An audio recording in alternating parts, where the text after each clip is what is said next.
21h nga dégg Malick Ndiaye ay waay lii bi door lii bi ci yàlla réew mi sensé na nag yooyu yëpp amoon na bu njëkk nga xëy ni ñëpp lañ daan toog ci génn kër di diglu benn rajo mbaa ñu diglu benn paa muy lépp mbaa benn waay ñun ñëpp ñuy waxtaan léegi nag génn kër téeméeri nit dañ fay nekk kenn du wax ak sa morom seen mag gi nekk ci États-Unis sax moo leen ëpp connaissance ci kër gi ndax seen téléphone yi yàlla na yàlla sàmm ñu jiboo la njaboot gi ba ñu sañ a dugg ci seen néeg wujji yaay te dara du xew léegi nag kenn wóolootut kenn penc mi bëgg a yàqu borom xam-xam yëpp bu ñu xaymaa seen xam-xam ba noppi xayma bonsoir Amath mbégte ak contentement di àndaat ak yeneen toujours fii seen biir plateau Jamal Info seen émission Le Point Chaud ñu fas yéene waxtaanee match yi nga xamante ne jàll na léegi gëj ngeen maa gis heure bii nag leen wax ne Ligue des Champions su amee match yi bu jeexee dañuy ñëw defar leen plateau après match merengue bu leen ma kaañoo sama mayo bi dama ko yàggoon floqué di xaar seen défaite tey gisuma défaite moo tax n'empêche naa ko sol rek amul benn problème xam naa ne instant bi yéen a ngi grillé yéen a ngi def lu leen neex mais retour laa leen di xaar waaye nag Pa Omar ak Mourinho mii ñu rouge mais garaawul Mourinho mën na toog foofu di audio classement bi moom gaynde la di leen jox ne Paris moo mujjee gagné Monaco bu Pa Omar moo ko mujjee daal di def remontada waaw tey ñoom ñaar ñi ñëpp Paris da leen def remontada bi nga xam ne Barcelone lañ ko xamee mu ko daan def Galatasaray moom tamit daal di door Juventus 5-2 Benfica Real Madrid xam ngeen ne Real Madrid door na Benfica 1-0 Dortmund ak Atlanta moom dafa teel a jël biiwu fajar la jël comme Monaco Paris aussi ni mu jëlee biiwu fajar Pa Omar tey loo gis ci Real Madrid ak Benfica ñu jëkkee ci match boobu ba pare ak rouge yi nga xam ne am na ci altercation yi nga xam ne aussi am na entre Vinicius ak supporters yi.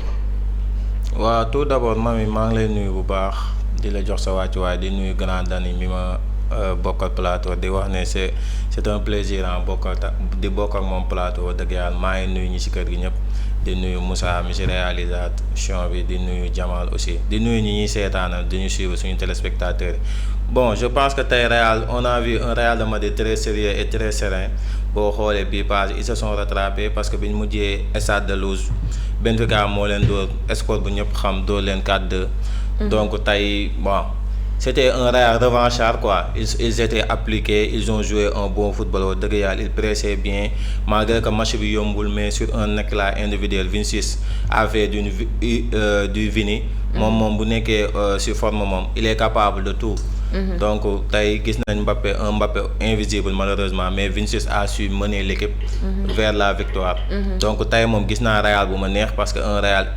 équilibré bon bëriwul woon ay boulevard quoi et je pense que depuis l'arrivée de Arbeloa y a amélioration y a amélioration niveau jeu niveau pressing et côté équilibre aussi défensif ba pare tey damaa gis ne deux gardiens yi aussi ils ont fait leur match parce que génne nañu ay balles si Courtois les rares occasions benfiquistes génnee na ko il a moom comme d'habitude il ne déçoit jamais Thibaut Courtois moom c'est le meilleur gardien du monde depuis des années donc il est sur son lancé il est constant ba pare léegi aussi dugg na âge boo xam ne il est au sommet de son art gardien moom bu tolloo yenn âge yi weesu trentenaire yi moom fa lay duggee au sommet de son art te Courtois ku ne xam na ko moom dans les moments importants moom il est là il est décisif donc c'est un atout majeur pour Real Madrid chaque jour da leen maintenir ci match boo gisee première mi-temps bi génnee na fi tir boo xam ne tiru 25-20 mètres boo xam ne tir bu dal mu génnee ko ak yenn intervention yi aussi day génn jël bal bi ay prise de balam dafa baax donc il a fait du Courtois quoi Turbine aussi côté Benfica il a fait un très bon match il a fait d'énormes parades beaucoup de parades donc moom aussi il a répondu présent pour son équipe Grand Denis sur le match Real Benfica rebonsoir maa ngi nuyu ñëpp di nuyu plateau bi di nuyu Pa Omar bi ma bokkal plateau di nuyu Mami waaw di leen nuyuwaat yéen ñëpp bon alors on s'attendait pas à un match facile waaw ñun ñëpp xamoon nañ ne Mourinho fera du Mourinho et il a failli réussir son coup ça aurait été un exploit individuel de Vinicius Junior il aurait réussi sa mission parce que tey on voyait mal le Real vraiment marqué parce que malgré quelques occasions le Real Madrid n'a pas pu se procurer certaines occasions du fait que Kylian Mbappé aujourd'hui n'était pas dans son assiette. Mais comme je l'ai dit, lors des grands matchs, la marque des grands joueurs qui font la différence. Et c'est ce que Vinicius a fait qui a sorti un tir magistral vraiment de haute volée donc pour battre le gardien tribune et sceller le score du match donc 1-0. Donc le Real Madrid sincèrement ils ont fait un match de guerrier aujourd'hui. Ils ont été solides défensivement. Ils ont contenu le milieu de terrain de Benfica et sur un exploit individuel de Vinicius, ils ont su faire la différence. Donc c'est la marque des grands jours et des grandes équipes. Donc pour moi aujourd'hui sur ce match, l'expérience du Real Madrid, l'efficacité a fait la différence. Pao man jàpp nga ne ak match bi nga seetaan ni Benfica ëllëg bu demee Real Madrid mën na renverser tendance bi. Bon, je pense que Real moom va terminer le boulot à domicile parce que je pense que tey moo nekkoon déplacement périlleux. Mais Vinicius bon football la nag football moom lu ne mën na xew faut jamais dire jamais en football mais pour man le Real tey a fait le job. Un déplacement au stade de Luz n'est jamais facile tey ils ont su bien gérer le match malgré que Benfica amoon na ay temps fort des fois sax ay temps yu long sax di leen pousse mais tey Real subir lu bëri quoi tey Courtois par rapport ak Real bu daan dem match à l'extérieur li mu daan génnee tey Courtois bëriwul boo xoolee benn deux parades la def yoo xam ne ay parades décisives benn bi intervention bu muy prolongé bal benn bi premier mi-temps. Donc tey subir lu bëri tey la défense a tenu bon. C'était un Real à l'expérience quoi un Real expérimenté tey moo joué bon. Ils ont l'habitude de jouer ce genre de match. Loolu aussi da ciy feeñ. te Benfica ils ont une équipe jeune. ay joueurs yoo xam ne peut-être li ñu joué à ce niveau de même si on est que les barrages mais à ce niveau de la compétition nga tase ak Real aussi dafa laaj aussi yenn joueurs yi. Benfica a de bons joueurs mais pas du niveau des joueurs du Real Madrid. Loolu moom yaakaar naa du sax information. Donc tey Real a fait le job. Et ils l'ont bien fait. Et lan nga jàpp ne moo perdre loo Mourinho match am tey. Éclat individuel Real individualité li mu am bii boobu Vinicius dugal c'est pas facile. C'est un but de grand jour. Effectivement. Donc mi ngi noonu individualité li may wax rek loolooy différencier petite équipe ak grande équipe. waaw les individualités. Les jours d'exception. Voilà, c'est ça. Les jours c'est les jours lorsqu'un match est bloqué. Ils font la différence. mooy comme li Sadio def contre Égypte. Donc match bi day serré xat. solution amul. Tu nous sors un bijou qui scelle le score du match. Ça s'appelle les jours d'exception bareetul ci football. waaw mais match day serré xat. C'est eux qui te sortent un coup de génie pour sceller le score du match. Ba pare grand Dani on a vu un très bon match de Arnold et de Camavinga aussi. Oui parce que aussi comme li ma wax Pa Amar rek. nee naa la une bonne défense. Certes il faut avoir de bons défenseurs mais il faut avoir une bonne organisation défensive. maa ngi wax avant match bi ma ne ko Pa Amar match bi bële passé nga xam ne dañ doon bëtt xalfi space yi di dugg ci défense su Real bi. Cette match là du demee noonu parce que tey Bellingham nekku fi. tey ils ont mis 2 milieux de terrain yoo xam ne dañuy coulisser. ba pare jël jël kii. Comment dirais-je Valverde tëj côté droit bi Camavinga tëj côté gauche bi Tchouaméni nekk ci digg bi. Donc il y avait plus d'équilibre. tey su fi Bellingham nekkoon peut-être équilibre boobu doon woon am ci milieu de terrain bi. Donc ils ont fermé les half space ils ont fermé les côtés ils ont fait des glissements latéraux yi tout le temps day am soutien Valverde day daw fi Camavinga day daw fi. boo xoolee sur ce match là ñu bokk nañ ci ñu ëpp lu ñu récupérer les deuxièmes ballons. et les ballons en profondeur. Donc bële pas Benfica danoon jaar foofu di leen bëtt. sur ce match là Arbeloa fatt na foofu yëpp. Donc benn instant indi nañ pressing haut bi jàllul. ñu bës Real tamit di balancer bal yi Real tey def na sax lu mu daanu def di tëmbal. bu leen pressing au Ousseyn ñaata bal la tulli maanaam la tey Ousseyn xanaa day nawetaan. Exactement. Donc football en réalité si tu es un coach nga ñëw benn match ñu def la benn affaire gagné la prochaine fois tu dois corriger les erreurs te tey njama la Arbeloa sincèrement il a réussi son coaching. Mourinho bële pas da ko naxoon de par l'expérience. tey nag moom ñëw na il a contrecarré les plans de Mourinho. Donc grand Dani si je comprends bien Bellingham dafay indi benn déséquilibre ci équipe bi. En fait mënuma ko tuddee noonu mais tey sur le plan défensif. L'équipe a été mieux sans lui. Parce que tey Valverde. dafa jël côté droite. Camavinga jël côté gauche Tchouaméni nekk ci digg bi protéger axe bi. léegi en cas de perte de ballon wala latéraux yi am ay problème toujours y a eu day am resserrement glissement day am côté droite glissement day donc de ce fait Arnold très rarement lay nekk un contre un Carreras très rarement lay nekk un contre un donc loolu ça les a permis tey el yi nga xam ne mooy point fort Benfica el yi doxul boo xoolee par rapport ak match bële el yi Schöldrup ak kii ak comment Prestani xaw nañu rey waa Real léegi nag tey nag on les a muselés waaw moo tax offensivement Pavlidis n'avait pas de bon ballon et vraiment le Real tey ils ont fait un match tactique de très haut niveau waaw tey Real moom vraiment ils ont fait un match tactique de très haut niveau ils ont réussi à contenir Benfica et le moment T ils ont réussi à mettre un but d'exception de la part de Vinicius malgré un Mbappé très transparent mais sincèrement ils ont fait un match de coupe c'est-à-dire li mooy match de coupe mënoo am lu bëri mais tu te contentes du minimum et tey le plus important c'était de gagner et ils ont gagné Pa Amath jàpp nga ne Bellingham day indi benn surcharge ci équipe waaw comme ni ko grand Dani waxee je pense que bon chaque jour boo xoolee bu ñu titularisé boo xoolee Real sa début de saison c'était ils ont fait un bon début de saison mais c'était sans Bellingham boo xoolee début saison bi dañ ko opéré woon ci épaule bi sans Bellingham mais boo xoolee Bellingham c'est un joueur boo xam ne importantissime kenn waxul ne Bellingham c'est pas un joueur important il est important au sein de l'équipe c'est un titulaire indiscutable mais boo xoolee moom c'est plus un joueur box to box ba pare souvent à un moment donné day bëgg a finir comme les attaquants souvent day bëgg a di infiltrer tout le temps te des fois loolu day indi déséquilibre en cas de perte parce que Real n'est pas une équipe boo xam ne si performant en contre pressing maanaam bu ñu pertee bal bi rek contre pressé jëlaat ko Real n'est pas ce genre d'équipe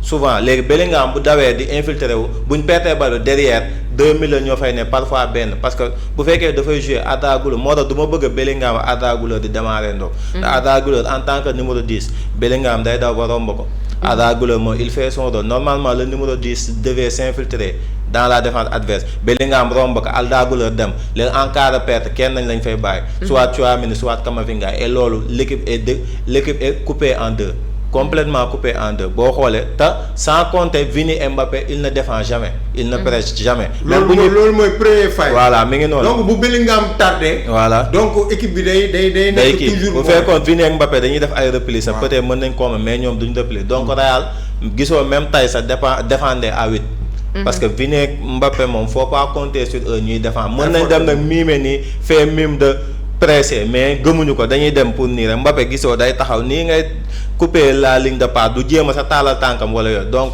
ça aussi c'est problématique mais tey ils ont su gérer donc tey ils ont réussi à canaliser Benfica Real tey sonn par rapport à Real match à l'essai da daan sonn ngay arrêté di raté soit mu nax la dugal benn taxawaat mais tey boo xoolee ni mu waroon sonnoo ko parce que tey ils ont bien lu le match ils ont bien analysé l'adversaire et ils ont réussi leur mission effectivement mais pas ma jàpp na aussi Real soxla na comme par exemple tey benn Arnold boo xam ne mooy def centre yi est-ce que tamit du ñu soxla attaquant de pointe boo xam ne moo fay taxaw di mbëkk centre yi waaw exactement loolu aussi c'est problématique surtout face au bloc bas Real bu affronter bloc bas da si ngay gën a sentir ne Real amul neuf parce que point de fixation dafa baax wala des fois ngay taseeg équipe boo xam ne da lay presser man to man boo xoolee tey Benfica début match man to man la doon presser Real moo taxoon Real di def long ballon yi mais malheureusement ni Mbappé ni Vini sont forts dans les airs te boo xoolee tey Arbeloa 4-4-2 la teg mais boo xoolee parce que boo jouer 4-4-2 ñu presser la man to man tu es obligé de jouer de long ballon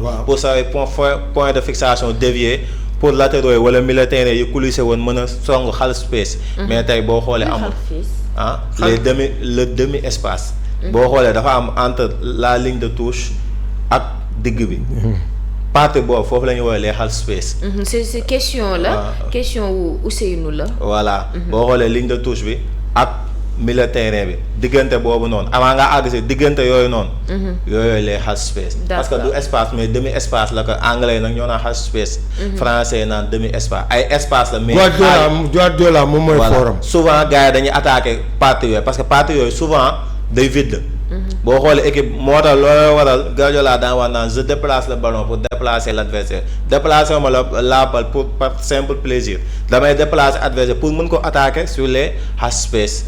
Voilà c'est ça tey nag Real on su couper les half space Benfica boo xoolee tey ni mu leen doon sonalee bii passé bii yu bëri en transition la. dañuy def nii def renversement.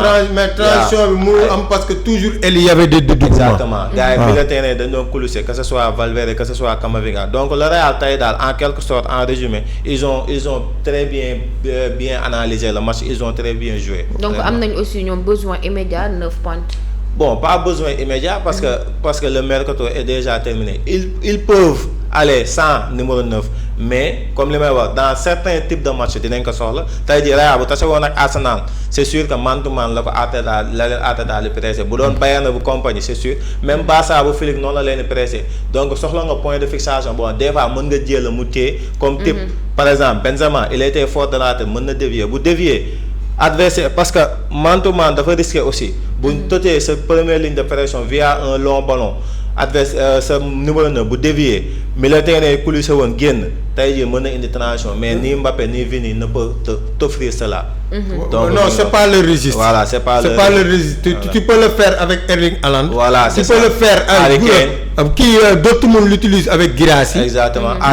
Mais c'est parce que Mbappé en fait c'est pas un attaquant type de pointe. Voilà c'est ça. Donc Real il joue avec des attaquants juste parce que tey 4-4-2 bi.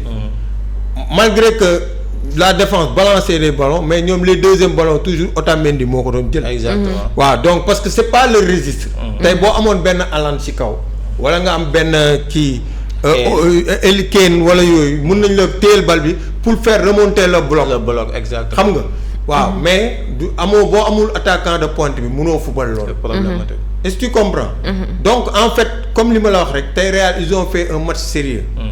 tey 4-4-2 wu Ancelotti bi la ñu indiwaat. Exactement. waaw donc ils ont fait très peu d'erreurs et ils ont très bien coulissé sur les ailes ils ont fermé les half space. xam nga ba pare ils ont obligé l'adversaire à jouer long. Et ne pas faire les transitions rapides comme li ñu leen doon def bële pas. donc pour man Arbeloa. Bon je c'est très tôt mais pour man am na lu mu xam. parce que pour man match bële ne ça lui a permis d'apprendre beaucoup de choses. La preuve match bële il a pris 4 buts tey jëlul but. donc ba pare il a concédé que 3 tirs cadrés. donc ça veut dire que il a retenu la leçon. donc lii mooy coach quand su ma ñëwee nax la tey ci lii suba bu ma ñëwee du ma la ko may. waaw mais coach boo xam ne tey. Algérie day ñëw premier match deuxième match CAN dóor la 1-0 gagné la ni final mu ñëwaat gagné waat la de la même manière. man coach boobu sincèrement c'est pas pour lui jeter des pierres mais pour man tu n'as pas appris ta leçon. Exactement. Effectivement Tchouaméni bu leen fàtte ne il est l'homme du match il est l'homme du match. Ah bon? Aujourd'hui.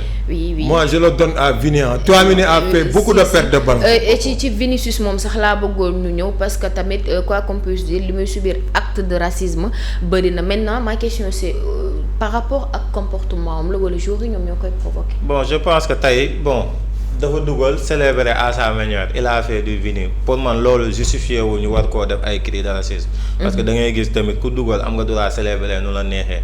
mais xam nga tubaab bi moom ils sont surtout les Sud-Américains presque ni argentin la ñoom tàmm nañ di def acte de racisme yooyu. pour man tey jii dugal na un joli but il a bien le droit d'aller célébrer son but. nu mu ko mënti defee célébration la l'essentiel saagawul public bi defu leen dara il a célébré il a le droit de danser bu ko tubaab defoon il n'y aurait aucun problème. Vini nag son comportement reste désirable mais c'est sa nature. c'est Vinicius c'est sa nature. donc dañ naan moom parfois sax nu muy gën a xuloo ci terrain bi sax tu as l'impression que si lay gën a nekkee ci match bi donc c'est sa nature. Vinicius ba mu dalee football ba tey kenn gisu ko match mu yaru wala mu kii chaque jour arbitre bu tiiree mi ngi contesté mi ngi xuloo ay équipe adverse bi mi ngi kii donc c'est sa nature mais pour man loolu justifié wul boo xoolee waa ji mi ngi taf gémmiñ gi mais mi ngi koy teree naan ko mënoo di ko répété. cela veut dire que xam na ne bu bàyyi mais arbitre bi boobu mënul rouge waa ji parce que déggu ko ci noppam non seulement ba pare waa ji mënuñu lire ci ay lèvres parce que dafa aj moyen bi donc c'est ça. match tey bi dafa bëri ay fait de jeu parce que boo xoolee l'Argentin Otamendi mi ngi wan Vinicius quoi que ni. moom il a déjà gagné la coupe. exactement parce que Vini boo xoolee bi ñuy discuter xam naa Vini da ko wax ne moom il est champion d'Europe et tout. moom tamit mu wan ne que j'ai gagné la Copa yow gagné woo ko. j'ai gagné la coupe du monde. waaw j'ai gagné aussi la coupe du monde. donc loolu la ko doon wan. c'est ça nappante la rek. nappante la grand Dani sur l'acte sur Vinicius. waaw bon pour man des fois Vinicius aussi il en fait un peu trop malgré que il est victime de racisme ñun noir moom la ñuy àndal parce que c'est noir la comme ñun. mais pour man des fois il fait des actes de provocation tey boo gëm naa ne sax le fait que joxuñu ko homme du match loolu bokk na ci. parce que pour man il mérite largement il a fait un très bon match. ça aurait été un bon tribune il aurait minimum fait un doublé. donc encore une fois. on salue sa performance mais ne revoir comportement parce que genre yi moo ko yàqaloon ballon d'or. donc ça peut lui porter préjudice à l'avenir. donc on attendait ce Vinicius là aujourd'hui il a fait un match vraiment de haute facture. léegi na soigner comportement pour que vraiment ces genres de choses là que bu mu amati daal ci terrain parce que c'est des choses déplorables. Paa Mor lan moo indi tey Mbappé feeñoon. bon je pense que il revient de blessure aussi. même si benn match rek la toog mais il revient de blessure te pour man blessure boobu depuis quelque temps mi ngi koy traîner et je pense que des fois fu mu bu moytuwul fu mu koy daanelee du ko neex parce que des fois da koy genou bi il n'est pas complètement rétabli mais aussi n'empêche tey moom il a été fantomatique il a waaw créé na quelques occasions mais c'était pas du Kylian Mbappé aussi. C'était pas du Kylian Mbappé il a été muselé aussi par la défense.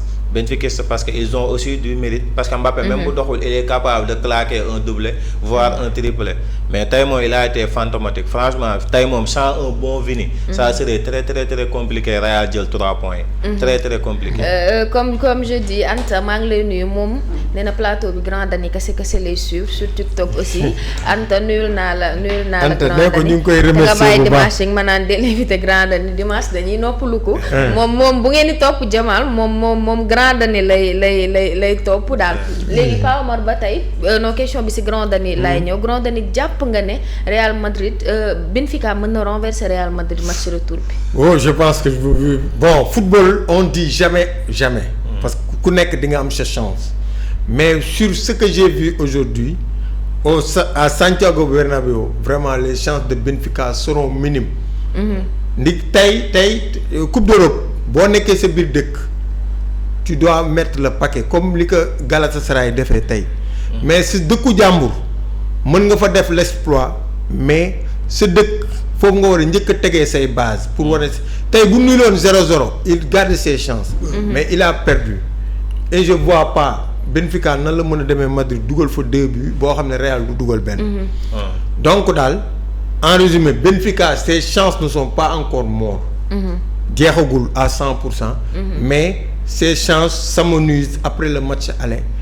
Et sauf surprise le Real doit être en mesure de passer. Sauf surprise. Pa Omar Grand Dani jàpp ngeen ne Arda am na place titulaire am biir Real Madrid. bon Arda Güler pour man c'est un joueur bon il n'est pas constant et pour jouer au Real Madrid tey jii war na passer niveau supérieur quoi il est jeune certes mais ay moromam rek a fi nekk di performer. ay morom rek fi nekk di performer et lu muy jouer nii c'est pas du tout suffisant. moom dañuy wax dafa bokk tamit ci joueurs yi nga xam ne ils sont capables du meilleur comme du pire.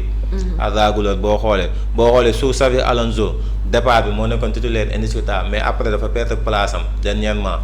des fois da ngay gis match bu ko Arbeloa génne muy def ay signes yoo xam ne day frustré ak yooyu te moom terrain waneegul loo xam ne tey jii war nañ ko mën a bàyyi ci terrain wala mën na di jouer 90 wala war na di enchaîner des titularisations pour man c'est le même problème avec le même cas avec Mastantuono.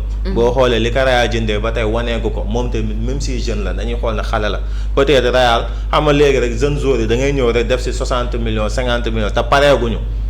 seen football dañuy dese marge de progression léegi li nga leen di jëndee ak li nga leen promettre bi ñuy ñëw parce que Mastantuono dafa choisir entre Paris ak Real mu choisir Real donc boo ñëw di nga nekk boo ñëwee di nga doon titulaire même bu dul indiscutable mais titulaire important di ko des fois loolu la ñuy footballé mais muy Mastantuono muy Arda Güler li ñuy waneeguñu li tax ñu mën a titulaire Real Madrid mais nag Real Madrid tey jii dafa am pénurie de numéro 10 bëriwul numéro 10 donc Arda bëriwul ñu muy xëccool poste bi. donc moom moo war a gën a góorgóorlu passer un niveau supérieur. niveau supérieur. Grand Dani sur Arda est-ce que am na place titulaire am bi Real Madrid. waaw c'est des joueurs yoo xam ne ndeysaan fi ñu nekk. mënuñu fa nekk en verbe muy moom muy Brahim Diaz parce que foofu dafa am ay borom. foofu les cadres dafa am ay borom. c'est les Mbappé et les Vinicius ñooñu ñooy les leaders de l'équipe. donc ñooñu boo ñëwee da ngay mën a nangu liggéey pour ñoom. wala soit nga dem toog ci banc wala nga génn. mais man gis naa Arda Güler tey bu demoon benn équipe boo xam ne on lui donne les clés du jeu peut-être que son niveau va augmenter. mais Real amu fa place de titulaire bu wóor ba pare 2 ce n'est pas un leader moi je le regarde en sélection il est considéré comme là-bas comme un grand joueur mais là-bas il foofu dafa am dayoo mais fii Real dafa am ay patron yu fi nekk. donc ñooñu boo ñëwee da ngay mën rek topp seen ginnaaw bootu lu wat da nga for mais tu peux pas arriver parce que ñoom ñooy staru équipe bi. muy Mbappé muy Vinicius. est-ce que tu comprends donc c'est un joueur boo xam ne tey il te fait un match tu peux dire que il est bon. demain aussi mën na ñëw indi la une prestation en dents de scie. mooy comme li damay rejoindre Pape rek. donc il y a un peu d'inconstance de sa part. waaw pour man daal. moom il a besoin d'aller dans un club boo xam ne il se sent leader.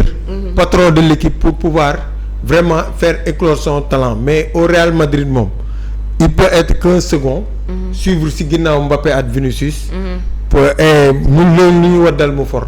mais foofu mënu fa nekk tête d'affiche parce que foofu dafa am ay cadres. exactement bu leen fàtte ni lendemain match Barcelone ak Real Madrid ci lañ dàqoon xaw ma ci la Xavi Alonso daal di génn Real Madrid ñamala ñëw ñamala ngeen baal billaay Jamal moo tax mënatuma wax turam normalement ñamala daal di ñëw def na en Liga 5 matchs 5 victoires 12 buts marqués 2 buts encaissés moom la def donc mën nañ ne bilan wam parfait na en Liga donc dañuy xaar match retour bi nga xam ne dina ko am contre Benfica pour ñu gën a mën a dugg ci LDC bi lan la fa am parce que keroog gis nañ ne biñ ko jëlee rek mu génn coupe Albacete moo ko daal di door donc ñu xaar fii ak LDC bi lan lay doxee Pa Omar ma gis ne tey match bi Mourinho da doon laajte carton rouge pour Vinicius ba faf moom mu jël carton rouge. waaw bon comme li nga wax rek arbitre moom kenn du ko harceler quoi.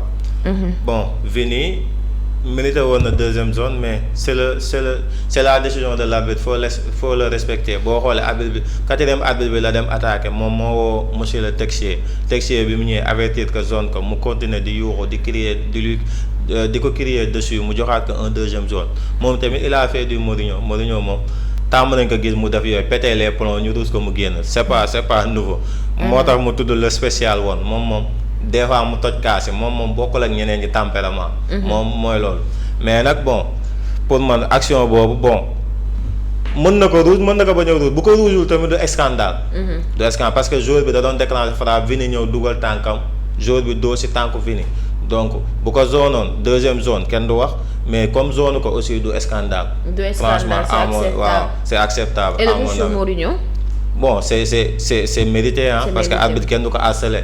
kenn du ko harceler rawatina mu avertir la nga continuer di ko sànni loxo da lay jot deuxième zone c'est le maître du terrain. effectivement Grand Dani sur fait de jeu yi am tey. waaw bon pour man l'arbitre a bon à part quelques fautes qu'il n'a pas tiré pour man l'arbitre a tenu son rang. bon alors Mourinho li mu def noonu kenn du ko def. arbitre c'est le maître du terrain. arbitre c'est le roi du terrain. arbitre boo koy harceler il a le droit de te mettre un carton rouge. Mourinho dafa ñëw ñu jaune ko mu continuer di harceler arbitre. donc c'est le rouge pour moi c'est tout à fait mérité. waaw maintenant nag sur l'action de Vinicius c'est discutable. bon mais c'est un peu sévère mënoon na ko rouge mais c'est un peu sévère. waaw mais c'est pas une raison d'harceler l'arbitre de mettre la pression à l'arbitre et tout ça donc pour man le rouge sur Mourinho est une chose vraiment très normal. mérité na ko. waaye rouge boobu sax dafa desul ci Benfica ak Real Madrid rek rouge ba dem na ba ca pare ak Monaco Pa Omar Grand Dani seen équipe bi moo di kat Monaco moo di kan yow premier mi-temps nga door 2-0 nu mu fa demee noonu renversement bi lan moo ko indi. waaw pour man kay avant mi-temps ñoom kay bu ñu yóbbaale woon mi-temps 2-0 sax mu tane mais avant mi-temps daanaka Paris égalisé na et pour man rouge Golovin bi aussi influé na si sur le dénouement du match parce que Monaco a très bien débuté. te bii ñu jël sax c'est des buts yoo xam ne évitable mais mooy la may wax rek. À ce niveau de la compétition dafa laaj expérience dafa laaj des nerfs solides dafa laaj lucidité. Et Paris ak Monaco type de joueur yi ñu yor bokkuñu aussi boo xoolee aussi loolooy joué des fois match yi ay détails ñoo koy gagné te détails yooyu c'est ce qui font la différence. Les petits détails et les grands joueurs ñoo yor détails yi nga xam ne les joueurs moyens yoruñu ko Monaco a tamit quelques bons joueurs mais comparé à l'équipe du Paris Saint-Germain il y a pas photo ils ont bien débuté à domicile à Louis II mais malheureusement après waaw ñoo dugal ay bâton sur seeni roue quoi. Paris gagné leen à l'expérience ñu rouge leen Paris insisté dugal troisième bi et fermer la baraque bon le retour nag au parc ça sera très très compliqué pour l'AS Monaco mais bon c'est que un but d'écart et c'est deux équipes françaises donc pour man ça reste ouvert. Et le péno manqué. Oui, le péno manqué de Vitinha c'est rare hein? C'est un très bon tireur de penalty je pense que bi mu ñëwee Paris ba tey c'est la deuxième fois muy raté penalty. À part ça c'est il a marqué tous ses pénaux mais c'est la deuxième fois muy raté et ça arrive li naan li sama grand bi daa war naan penalty ki koy dóor a koy raté donc mi ngi noonu ku ko bañ a raté rek bu ko dóor donc mi ngi noonu. Effectivement grand dernier sur le match Paris-Monaco. waaw pour man bon. Comme li ñu wax rek bu Monaco gagné woon c'est une surprise. Donc Paris gagné Monaco c'est pas quelque chose boo xam ne c'est bon du loo xam ne nit ñi da leen di jaaxal daal. Mais pour moi Paris est moins solide que l'année dernière. Surtout la faille des gardiens Donnarumma. Donnarumma dans les grands matchs il brillait. Et moi je trouve que góol yi nekk Paris nii ils sont pas au niveau de Donnarumma. Et Paris assurance bi mu daan wane daaw. wanewu ko ren donc certes ils ont gagné contre une équipe boo xam ne qui était largement à leur portée malgré qu'en début de match ils ont réussi ils ont fait un entame catastrophique mais pour man Paris a gagné le match sur l'expérience donc encore une fois le match n'est pas encore joué parce que c'est un but d'écart mais avantage très largement au PSG malgré que Paris bu ren at bu daaw il y a une très grande différence parce que Paris daaw c'était la solidité défensive. Maintenant Paris da nga koy dugal comme ni mu la neexee. Donc je trouve que Paris bu daaw moo mën Paris bu ren. Bon mais on attend de voir parce que toogaguñu ils sont toujours dans la compétition. Mais li ma la mën a wax daal mooy Paris ils ont fait une très mauvaise entame ils ont réussi à revenir avant la mi-temps. Donc Monaco n'a pas pu tenir le score jusqu'à la mi-temps et ça tout le monde savait que une fois que Paris égalisé et puis en plus le carton rouge a précipité la défaite de l'ASM donc vraiment je trouve que la victoire du Paris Saint-Germain n'est que logique. On s'attendait pas à une victoire de Monaco tey bu gagné woon Paris dañ naan c'est une grosse surprise. Donc ils n'ont pas pu de tenir le score de 2-0 qu'il avait en premier mi-temps. Donc daal je pense que la victoire du Paris Saint-Germain je peux pas dire qu'elle est imméritée mais bon Paris a gagné donc Paris aussi nañu jéem a defaruwaat parce que li ma gis ñuy football fan yi vraiment à part leur victoire contre Marseille dalul xel daal. dalul xel pas au match j'avais une question aujourd'hui sur Real Madrid l'axe Houssem et Rudiger c'est parfait. Bon pour moi ça ne dégage pas encore la sérénité requise pour une défense comme celle du Real Madrid. boo xoolee Houssem day wane beaucoup de largesse défensive Houssem boo xoolee tey à un moment donné grand dani mi ngi koy wax da doon dégager bal bi rek te Houssem ku ko xam seetaan ko à la Roma seetaan ko Bournemouth xam ne c'est quelqu'un de très serein très fort avec le ballon mais da ngay gis même bi passé dimanche dernier yaa ngi gis mu concédé penalty boo xam ne c'était évitable. Donc pour man depuis quelque temps Houssem dafa perdre confiance bi mu amoon bi muy doog a ñëw Real. bi muy doog a ñëw dafa ñëw ñëpp sant Real yëpp ils étaient enthousiasmés naan booy bi il est très fort il est de kii teew ñu koo teg sa milieu terrain mu régler suñu problème de sortie de ballon mais depuis quelque temps dañuy gis Oysène non seulement il est fébrile défensivement mais même avec le ballon loo xam ne c'est son domaine c'est son point fort da ciy am ay problème des fois day war a passe dégager wala des fois mu def ay mauvaises passes ak yooyu noonu Rudiger moom ku ne xam na ko moom défaut mooy excès d'engagement. Excès d'engagement boo xoolee tey am na benn action il a failli provoquer un penalty heureusement y avait au jeu ba pare bal bi la njëkk a laal mais des fois day def ay tacle yoo xam ne jaru ko. mën a récupérer bal bi proprement mais Rudiger excès donc moo tax ma ne charnière boobu pour le moment man aspiré wu ma confiance mais on verra avec parce que ñoom ñaar joué guñu lu bëri quoi. parce que Rudiger tamit dafa bëri ay pépins physiques même Oysène d'ailleurs donc paire boobu joué guñu lu bëri donc peut-être complémentarité amagul seen biir dëgg-dëgg mais. Pour moi, ça ne dégage pas encore la sérénité requise pour jouer au Real Madrid. Ousseynou nee na waa moom da nga xiif. wala koor gi moo la jàpp yaa grand dani waa lu waral loolu. non ah mais pourtant naka mu ñu de ñu ngi wax de on est en train d'analyser de malgré. waaw man defetu Benfica bi moo ma jàpp parce que damaa xalaatoon ne José Mourinho bu ñëwee tey da leen def ni mu leen def mais yàlla baax na ba pare. ma leen di joxaat aussi yeneen nouvelles yu gën a neex bu leen jàpp mukk ne koor gi doo leen am seen ay plateau yëpp ngeen di am incha allah donc nag taal leen seen ay caméra ndax di ngeen gis ñu wóor ba fii ñëw di nelaw war a wax tudd Messi tudd Chris yooyu yëpp di ngeen ko gis ci weeru koor gi xam naa ay ñoom grand Dani ñoom Mami Moussa dinaa ko laaj fii photo Mourinho mu indi ma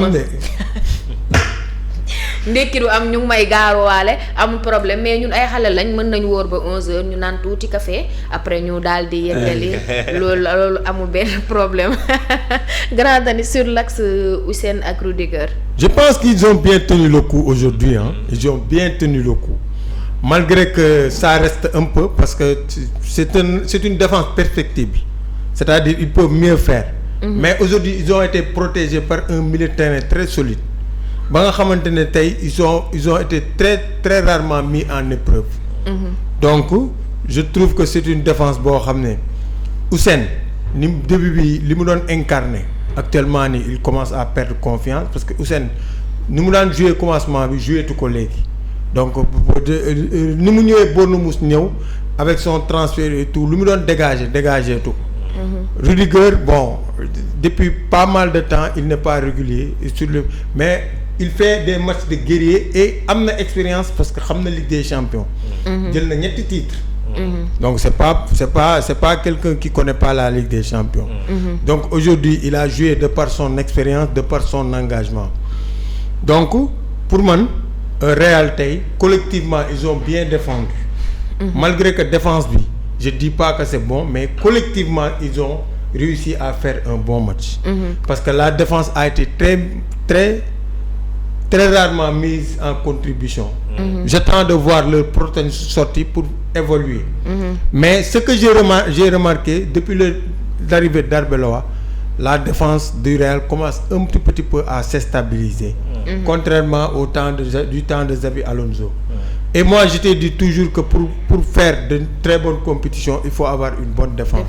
Et le Real est en train de faire des progrès sur ce côté-là contrairement au FC Barcelone. Donc encore une fois c'est très tôt pour tirer des conclusions mais j'attends de voir leur prochaine sortie pour faire une analyse beaucoup plus approfondie sur leur défense.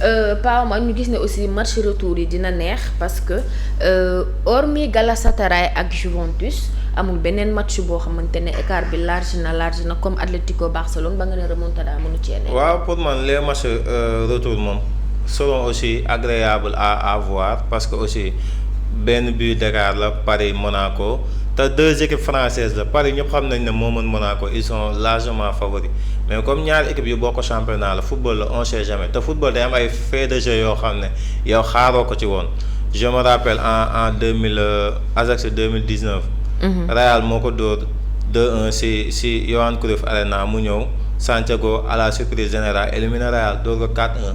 te Real moo dem dóor ko 2-1 donc kenn yaakaarul woon loolu malgré que c'était une très belle équipe de l'Ajax notamment coaché par Erik ten Hag mais kenn xalaatul woon ne day dem Bernabéu écraser Real am na lu bëri ci histoire football donc mi ngi noonu tey jii mën nañ dem Paris Monaco am benn fait de jeu am tey dañ rouge Monaco bii di ñëw mën nañ rouge Paris on sait jamais Monaco gagner le match par 2 buts d'écart c'est possible donc football les matchs restent ouverts pour moi même Juve Galatasaray bon la marge est plutôt grande côté Galatasaray parce que 3 buts d'écart ça ne sera pas facile Juve remonter ko mais c'est du football tout reste possible quoi. Effectivement yéen ñu ñuy laaj ñun ñi ci plateau bi lan la ñuy sangoo wala yan diw la ñuy diwoowuñu dara sangoowuñu dara soow rek la ñuy naan soow bi ñuy naan moo ñuy jox teen yu rafet yi nga xamante ne moom la ñuy am soow mi nag ñun ay Moussa nee na soow mi la Moussa ma nga ca rési ba ma ngay nelaw ndax soow mi daa neex ñun soow mi rek la ñuy topp Alpha Sow moom moo ñu koy jox mu ngi nekk fële ca Touba Ndamaatu après dinañ leen dugalal numéro bi soow mu baree bari la lay jox nga naan ba sonn donc dee leen ko woo ci koor gi day def livraison à domicile mu ngi Touba waaye foo nekk fii ci Dakar dala koy daal di livrer ñun moom jot nañ ci ñu wàll xam naa ba koor gi jeex dootuñu soxlawaat soow sell na set na neex na boo koy naan jarul ngay jarul diw yu bëri yi daal parce que soow bi dalay jox leer mais dalay nelaw loo Moussa yeewul yaa nga foofu sa rési ba di def lu la neex Pa Omar damaa bëgg ñu ñëw ci Juventus parce que ñun bi ñuy gën a nekk xale dañ daan dégg ñu neen Juventus équipe bu mag a la mais man d'après man li ma fekkee nii li may suivre nii bokkul ak li ma grand yi jaayoon ak Juventus bi may gis du benn de.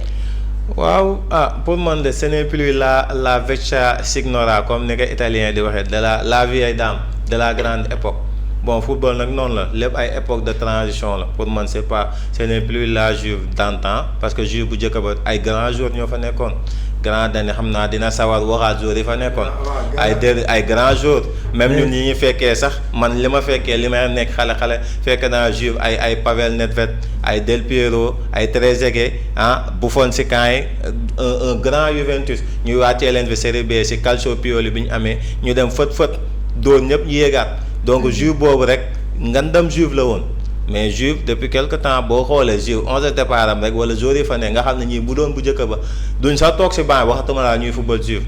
donc football nag moo mel noonu cycle la rek day tourner boule day tourner donc Juve tey jii bu demee ba Galatasaray jàpp ko écrasé ko nii nga xam ne ce n'est plus même si attention Galatasaray estaatam noonu la mës a mel avant bi mu tuddee woon Ali Sami aussi c'était idem léegi Ramsey Park la tudd mais terewul ba tey c'est un stade boo xam ne boo fa demee soo bouillant balaa nga faa dem boo amul ay joueurs yi nga xam ne dañoo am ay nez solide moom boo demee dañ la fay écraser donc mi ngi noonu tey dem nañ craquer ñu dóor te pourtant ñoo njëkk a dugal malheureusement après ñu dóor leen 5 buts à 3 5 buts à 2 donc c'est un marge assez grande pour Galatasaray mais pour man Juve moom bu Spalletti aussi tanewul Juve bi bu daaw rek boo xoolee indi nañ Pirlo dàq ko Allegri ñëwaat ñu dàqaat ko Tudor ñëw ñu dàq ko Spalletti yaa ngi ñëw nii ba léegi rien ne va donc mi ngi noonu.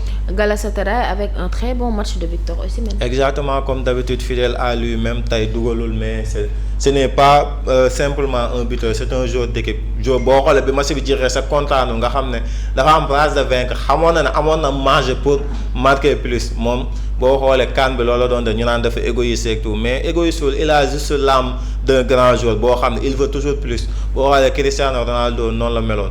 chaque jour même bu dugalee 2 bu raté occasion tu as l'impression qu'il pleure sur le terrain parce que il a l'âme d'un grand joueur il veut toujours plus parce que day xam ne y a de la place parce que match retour kenn xamul donc day bëgg a plier match bi dès le match aller pour retour ñu tranquille donc mi ngi noonu c'est grand Dani Galatasaray qui fait un très bon match avec Victor Osimhen boo xamante ne moom kenn dootu ko c'est le leader de l'attaque de Galatasaray je l'ai dit ce matin ici sur le plateau. J'ai dit que am na kii mu ne Yildiz Jamal ma ne ko non moi je crois en Victor Osimhen Victor Osimhen aujourd'hui il a contribué à 4 buts et ses pressings ont fait que la défense de la Juve a fait des erreurs mu jël bali passe ko joueur yi dugal donc il a amené 4 buts pour moi c'est l'homme du match donc Osimhen comme li ma la wax rek c'est le meilleur attaquant africain mook Guirassy ñoom ñaar ñoo koy joxante donc comme li ma wax rek Osimhen moom ça reste un grand joueur Turquie bu ñu demee ba jël 75 millions d'euros di ko fay ci jour musul am Turquie. nga xam ne kooku il apporte quelque chose. bu joué Galatasaray attaque bi du dugal plus de 1 but. saa bu joué attaque bi 3 jëm kaw ngay wax. donc kooku c'est un grand joueur. donc mais tey pour man aussi li gën a rey Juve mooy la sortie de Bremer. Bremer bu mu génnee tey la défense de la Juve a complètement lâché. parce que c'est lui le patron de la défense. c'est lui qui commande la défense à 3. te joueur bi ko remplacé je crois tur Taylor yooyu la yor xaw ma. numéro 6 bi kooku il a donné 3 buts aujourd'hui. donc pour te dire que la sortie de Bremer a été préjudiciable pour la Juventus qui à un moment donné est à 2-1 si le Bremer génn donc pour man la sortie de Bremer a été l'un des tournants de ce match. Parce que la défense de la Juventus sans Bremer et avec Bremer c'est différente. Donc le Galatasaray a su profiter des largesses de la défense de la Juve pour les mettre un avantage considérable de 3 buts pour le match retour et sauf cataclysme ils peuvent passer. lors du prochain tey xam ngeen ne match yi amoon aussi bëri na et pour finir dañuy ñëw ci Dortmund ak Atlanta Dortmund bu Guirassy bi nga xamante ne moom tamit ubbi tey jàng tey la def at bi daane par mu ne par. buteur et passeur comme d'habitude. il a fait un match stratosphérique. donc chaque jour damay jooy naan Sénégal waaye kañ fan la ñuy jëlee. dama naan Sénégal fan la ñuy jëlee 9 bu mel ni waaye chaque jour dama koy jooy. waaw parce que Guirassy vraiment c'est l'attaquant de l'excellence depuis des années même en Ligue des Champions daaw ji moo doon meilleur buteur. donc c'est un attaquant très technique fort physiquement pivot buteur et passeur donc vraiment pour moi il porte Dortmund sur certaines rencontres. malgré que l'Atalanta Bergame a fait des coups dans cette Ligue des Champions. mais je vois Dortmund un peu légèrement dessus et aujourd'hui ils ont fait la différence 2 buts à 0. Et je vois mal Dortmund aller perdre en Italie par 3 buts d'écart. Donc pour moi l'avantage de Dortmund est considérable et ils peuvent même marquer en Italie donc pour ce match-là je mise sur Dortmund. Pa Omar Galatasaray Dortmund ak Atlanta but de Guirassy.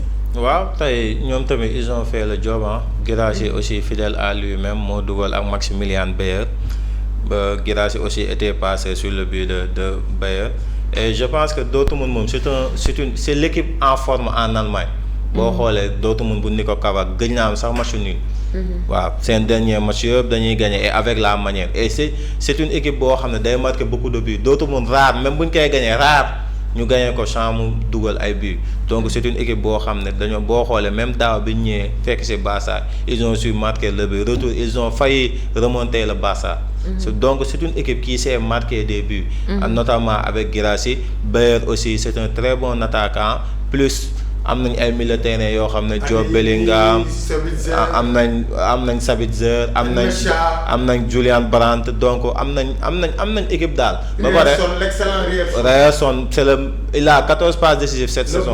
c'est le waaw c'est le meilleur passeur des latéraux saison bi Ryerson il a 14 passes décisives donc loolu yëpp pour wan la force de frappe de l'équipe allemande c'est équipe boo xam ne dafa offensive nekkul une équipe défensive day génn boo koy doo 5 tamit mën na dugal 3 bi wala 4 bi donc mi ngi noonu Dortmund moom c'est l'équipe en forme en Allemagne comme ni ma ko waxee woon. waaw c'est ça. effectivement tey comme gi ne ngeen ko gisee woon match aller Ligue des Champions moo amoon mooy xale ya dem ca barrage ba ndax ñu mën ñu nga ca 8 ya suñu équipe ba ma nga ca 8 ya tey xale yi nga xamante ne ñoo demoon barrage ñoo doon jouer tey Moussa bàyyi ma yow kenn xamul fan nga far Monaco Paris moo ko remontada door ko 3 buts à 2 Galatasaray moom it daa mel ni moo remontada Juventus en door ko 5 buts si ñaar léegi may commencé dégg olof Real Madrid door Benfica 1-0 Dortmund door Atlanta 2-0 di leen fàttali ni suba aussi match aller Ligue des Champions am na Karabakh ak Newcastle Inter Bodo Glimt Club Brugge ak Atlético Madrid Olympiakos ak Leverkusen Inch'Allah Mami Sow la grande sœur moom demain matin dina ci def benn débrief mu ànd ci ak grand Dani ak Jamal le soir avant ak après kii bi ñu koy waxatee après match yi dinañ ñëwaat ñun aussi mën naa am Pa Omar mais Pa Omar léegi am ko dafa jafe comme ni ma leen ko doon waxee coach Mbaye moom mi nga xam ne moo jiite encore bon Cadet Koumba Lamb. Cadet Koumba Lamb bi nga xamante ne moo nekk Rufisque. comme ni ma koy waxee chaque jour rek moom fierté Rufisquois la ñun Rufisquois yi dañ koy ndamoo pour yéen ñi ko xamul coach la coach Mbaye day def ay analyse te indi na fi aussi beneen affaire bu nouvelle bi passé United lañ doon waxtaanee. demain ou après demain moo gën a sûr dina fi ñëwaat ak ban équipe nga war a ñëwaatee bii. incha allah ça dépend. dama laajal gars yi rek après ñoom. voilà yéen ñi nga xamante ne yéen a koy suivre da ngeen koy wax ñëwal ñu ci tactique gu benn équipe soit Barcelone. soit Real Madrid. Atlético Madrid. Manchester City. mi nga xam ne da koy supporter Monaco génn ci li nga nekk mu naan Atlético mooy sama équipe. yéen a koy wax rek ci commentaire yi ban équipe ngeen bëgg ni mu defoon ak Manchester United la fois passée mu ñëw defaat ko ak équipe bi ngeen bëgg te da koy def parce que am na ñu ma doon message après di ma wax mami non concept bi non neex na te di ngeen ci jàng bu baax a baax Grand Dany le mot de la fin. bon maa ngi nuyu ñëpp di nuyu Keba Chouz. waaw Keba Chouz tey dama dem marché Colobane vraiment moom mu ngi nekk ci immeuble bi Jumbo bi nekk. posteru Jumbo bi à 2e étage. soo fa demee façon dàll bu nekk di nga ko fa fekk tey damaa dem mu defal ma teranga. malheureusement dàll yi daf ma sori. mais il m'a donné de très belles chaussures. di ko remercier waaw Keba Chouz numéro mu ngi nekk 77 848 66 14. 77 848 66 14. Keba Chouz bu ngeen fa demee façon dàll bu nekk di ngeen ko fa fekk. di ngeen fa fekk ay Joe di ngeen fa fekk ay Air Force One di ngeen fa fekk ay training Asics di ngeen fa fekk ay training Adidas. mu ngi nekk rond point Colobane. immeuble bi am portele Jumbo bi. waaw di remercier aussi Khadim Diap bëgg Bamba. waaw ñu ngi gis taxawaayam bi muy am ci liggéey bi waaw. di remercier waa groupe Jamal TV yëpp di remercier sama co-débatteur Pa Omar Mami Sow Dash di remercier groupe yëpp daal. Kulim Dioum di remercier Moussa ak seggkatu café bi Grand Yaya qui n'est pas là aujourd'hui donc maa ngi remercier. Grand Yaya en direct laay xuloo ak yow dangaa daw tey ñëwoo. naa la bind si kay absence bi Pa Omar le mot de la fin. waaw mami comme d'habitude maa ngi lay gërëmaat bu baax si plateau bi di gërëm Grand Dany sama co-débatteur di gërëm Jamal di gërëm Moussa mi nekkoon si réalisation bi nga xam ne moom il est très fort tey kiiwul tey moom macha allah Moussa mention spéciale à toi. maa ngi gërëm tamit sama grand bu baax bu ma kiiwal fee chaque jour mu ne maay sa sëriñ ci football ndax maa la njëkk a jox équipe mooy grand Maawa Ndaw maa ngi nuyu tamit sama ñaari seex yu may jàngal maa ngi jàng ko de soir Ndeye Fatou ak Njéemé di nuyu Papa Diouf Pa Ibrahima Diouf maire Assou Diouf maire Nabou Maymuna ñoom ñëpp maa leen nuyu daal nday doom ku lim Dioum waa Dioufène famille bi yëpp maa ngi leen nuyu di leen embrasser di nuyu aussi Aïda Ndiaye Maguette bon maa ngi nuyu ñëpp ak sama maam Père Modou Kane nga xam ne bu ma ko nuyuwul moom léegi moom daa abonné si page bi. donc maa ngi koy nuyu bu baax di gërëm ñëpp di nuyu waa Fossa Bassa comme d'habitude di nuyu Ndeye Rokhaya Pape Ablaye ñiy dagg vidéo yi aussi di ma ko envoyé di nuyu sama gaay yëpp daal. maa ngi leen di bëgg ku lim Dioum. baal nañ leen yéen aussi parce que ñu ngi ci YouTube bi di ñu baalu àq nee nañ souvent ñoom ñu sànni ñu ay xeer ñun tamit souvent ñu sànni leen ay xeer ñun groupe bu Jamal Info yëpp ñu ngi leen di baalu àq bu baax a baax di ñaan yàlla ñu wóor ko ci jàmm ak salaam dugg ci jàmm génn ci jàmm ak salaam ñu ko fekkee wee nii kenn bañ a manqué séeréer yi ngeen daal di woor parce que woor jaamu yàlla la bàyyi leen weeru koor gi su ñëwee ngeen di def yi ngeen xamee génn leen ci lool ngeen nekk ngeen woor jaamu yàlla léegi nag ñun fii li ma leen waxoon rek bu leen jàpp ne weeru koor gi duñ def ay plateau weeru koor gi la plateau yi di gën a neex di ngeen am ay bonus ndax man xam naa ne dina am ñu fi nekk midi di xarang n'est-ce pas xarang la ñuy wax dina am ñu fi nekk midi di xarang ku fi wóoru gàlle dinaa ko vidéo xam naa ne si Jamal lay njëkkee ñii ndekki ñoo moom loolu. non man damaa foog ndekki ndekkiwul rek dèjà bu ñëwee fi dañuy xuloo waaw donc ñooñu la ñu war a waxal nag. gis ngeen Grand Dany mi ngi may sànni xeer xam na ne man damaa fonk ndekki mais garaawul ñun vendredi la ñuy commencé comme yéen Sénégal da ngeen di werante entre mercredi wala jeudi Grand Dany moom suba lay commencé pas man jeudi ngay xaar. non suba man moom vendredi laay xaar parce que voilà comme dañuy werante mercredi jeudi bàyyi ma dem vendredi. bu ko defee loo xam ne par force di nga ko def kay soxlawul. kii jeudi mercredi yëpp benn la. bàyyi leen rek ma jël vendredi vendredi mu bu ko defee kenn du mer ñi dem mercredi duñ ne ànduma ak ñoom ñi dem jeudi léegi man vendredi bi mais nag maa yéenay korité mais du tax loolu mënul nekk de loolu moom mënul nekk moom. waaw yow kay tànn benn jour nga. maa ñoom ñooy korité ndoo waaye man vendredi laay di leen wax ne émission yi du jeex incha allah day am ci koor gi may am contentement à chaque fois di dalal Pa Omar comme ni ma leen ko waxee di dalal aussi grand Dani ñoom heure bu ñu ñëwee fii rek xam-xam la ñuy waxtaan yéen aussi ngeen koy déglu mention spéciale sama xarit bi Ndiaye xaritu Nabi xaritu Anta xaritu Amadou waa Blaugrana SN yëpp maa ngi leen di nuyu mais particulièrement Ndiaye maa ngi lay nuyu bu baax a baax bu fekkee yéen ñi ci des da ngeen mer man Ndiaye laay nuyu Ndiaye laay topp Moussa yow mi nga xam ne aussi yaa nekkoon ci régie bi merci beaucoup à demain incha allah.